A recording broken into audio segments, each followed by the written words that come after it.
Welcome to this video from the Mendocino County Superior Court Self-Help Center. In this video, we'll be going through the forms that you need to request a waiver of the court fees.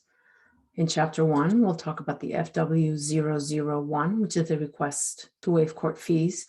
In Chapter 2, we'll talk about the FW003, which is the order on court fees. You can get a link to each chapter in the video description in our YouTube channel.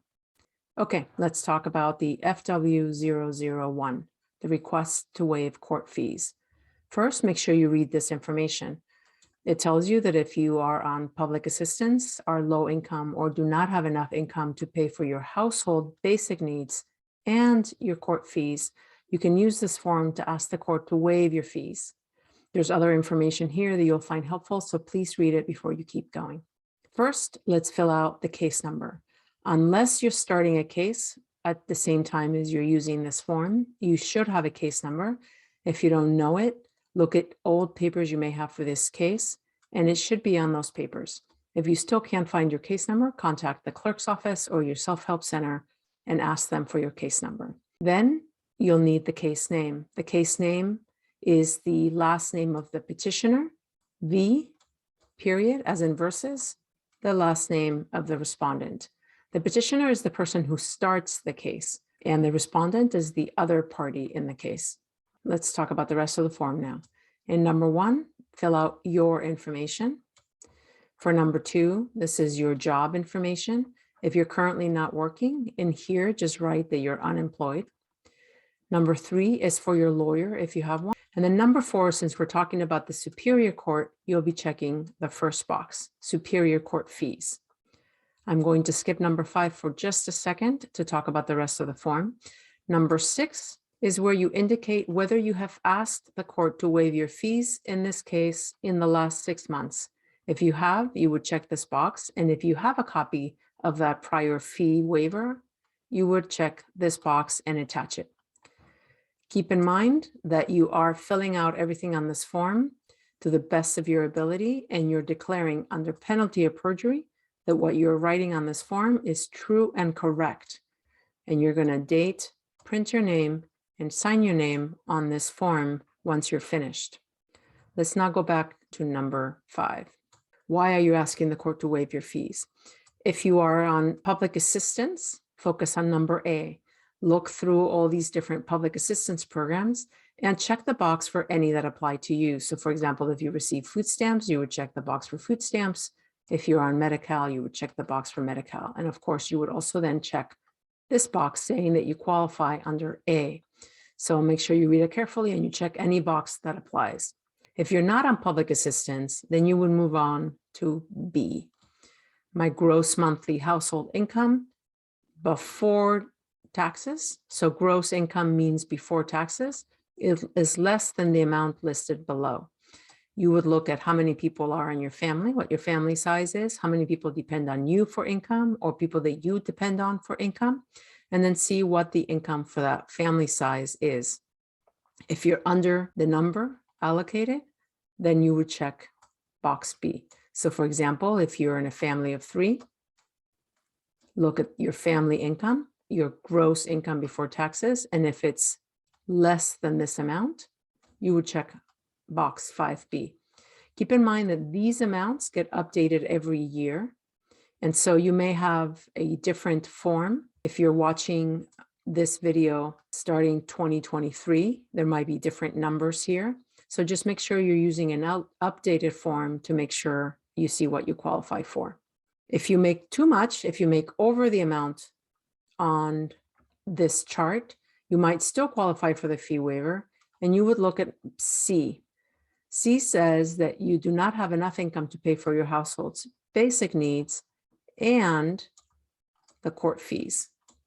Therefore, then you're asking the court to waive all of your court fees, to waive some of your court fees, or to let you make payments over time. You can check all 3 boxes if you want to give the judge some options, but make sure that you check the box right after the letter C and at least the first box here. If you've checked 5A, then you're actually done with the form and you can skip to chapter 2. If you checked box B or box C. Let's move on to page 2. The first thing on page 2 is to add your name and your case number up here at the top. As you see here, it reminds you that if you checked 5A on page 1, you are done. You don't need to fill out anything else. If you checked 5B, you're going to fill out 7, 8, and 9 only. So let's focus on 7, 8, and 9. This section here is for everybody that checked either 5B or 5C on page 1. Number 7 first tells you to check the box if your income changes a lot from month to month. And if it does, you will fill out this form based on your average income for the last 12 months, which means everything you made in the last 12 months divided by 12, that would be your average monthly income. In number 8, it asks you for your gross monthly income. There we see that word again. So this is your income before taxes. You're going to put in here all of your different sources of income. For many of us, it'll be wages. So you would put in here wages and what your gross monthly amount is from your pay stubs or your paycheck. If you get rental income, for example, let's say that you have a room that you rent out, you would put in here rental income and how much you get every month for your rental income.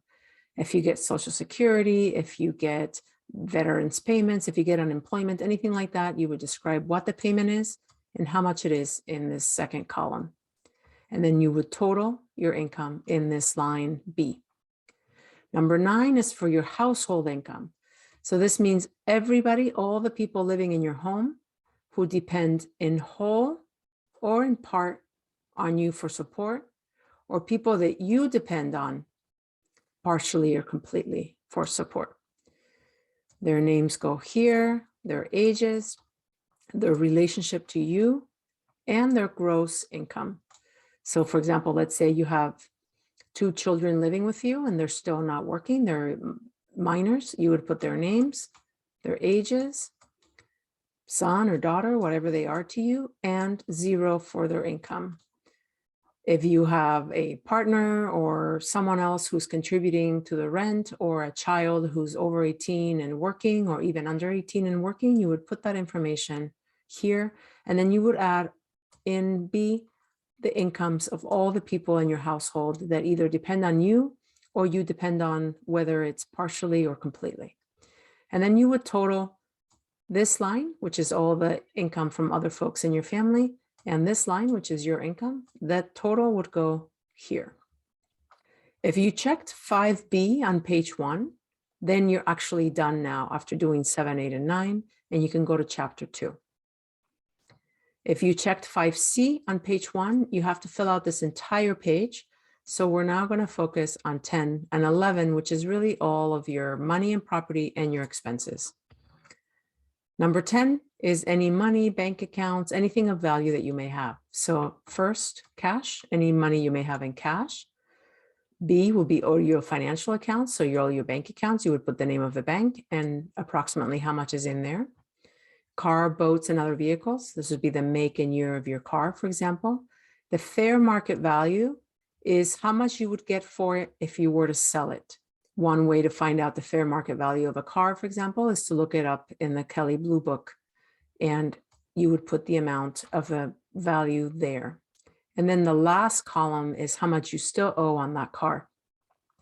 Sometimes it's not unusual that you might owe more than the car is worth, and that's okay. Just make sure that you put those values in these columns where they belong. If you have more than one car, of course, list everything you own.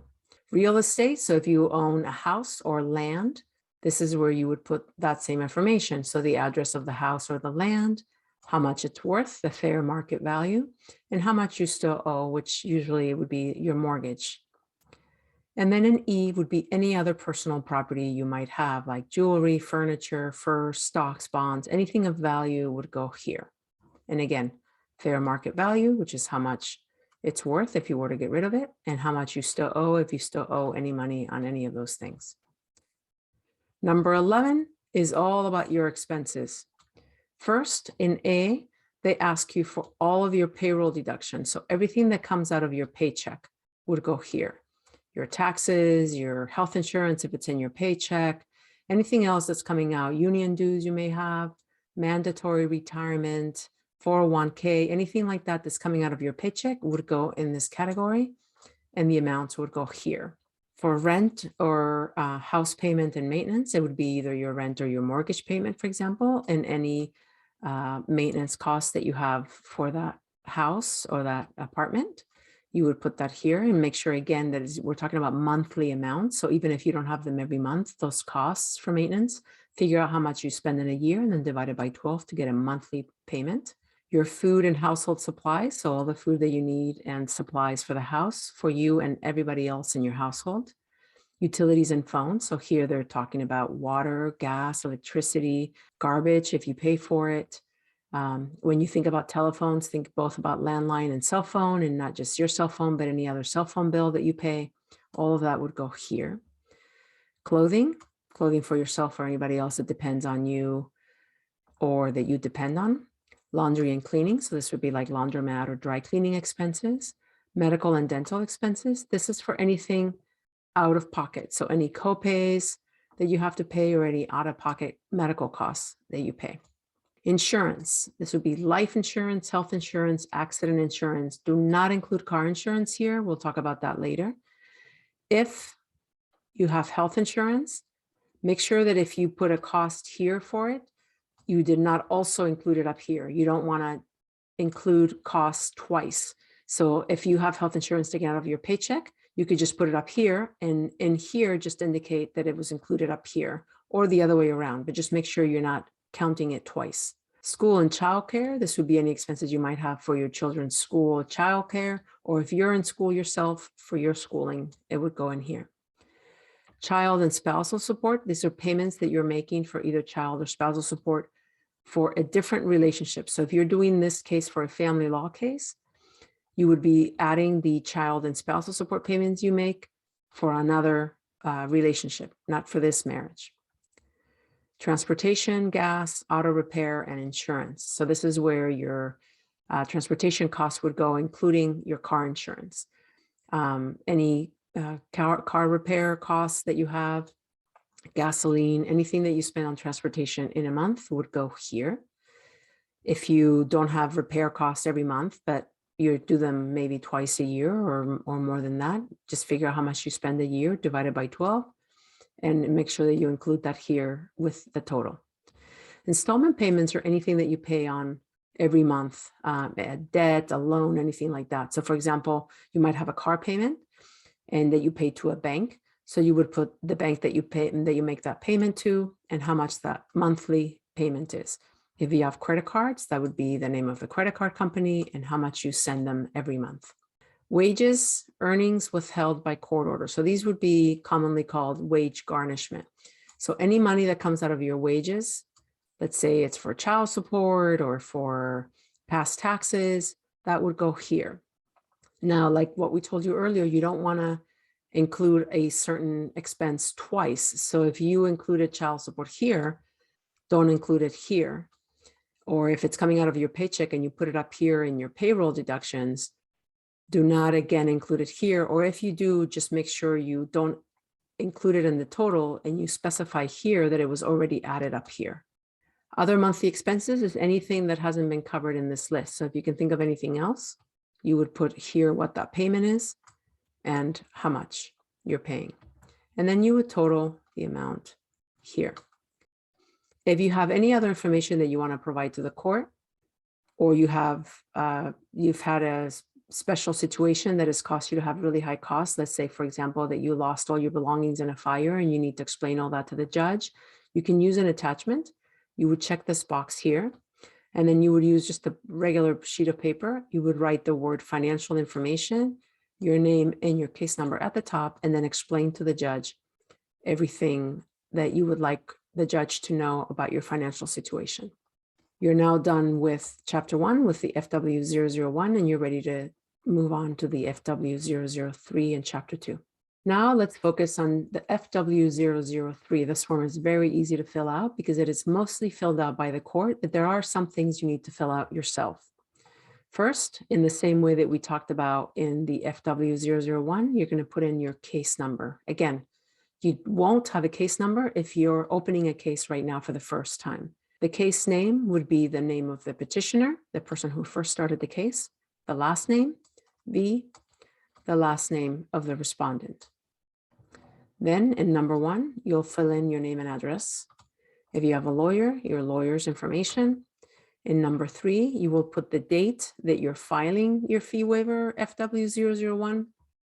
And if the court gave you a fee waiver in the past, in this same case, you would check this box and put the date of that fee waiver.